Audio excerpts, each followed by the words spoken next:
Jahon tarixidagi eng birinchi, eng muvaffaqiyatli ayol monarx Elizabet I Tudor. Tudorlar sulolasining so'nggi avlodi, Angliya qirolichasi.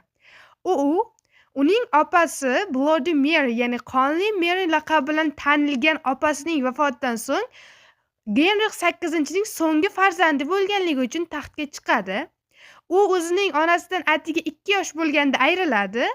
Ya'ni uning onasi Anne Boleynning boshi tanasidan judo qilinadi otasi Genrix VIII ning buyrug'i bilan. Buning sababi, asosiy sababi Elizabet I ning o'g'il farzand bo'lmaganligi edi. Ammo yillar o'tib, Elizabet 25 yoshda taxtga chiqadi va bir narsani isbotlaydi.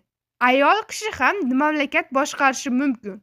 Elizabetning yana bir mashhur qilgan narsasi, Elizabet umrining so'nggi kuniga qadar umuman turmushga chiqmaydi va hech qanday erkak kishining yordamisiz janglarda g'alaba qozonadi va Angliya tarixidagi, nafaqat Angliya, balki butun dunyo tarixidagi eng kuchli ayol qirolichaga aylanadi.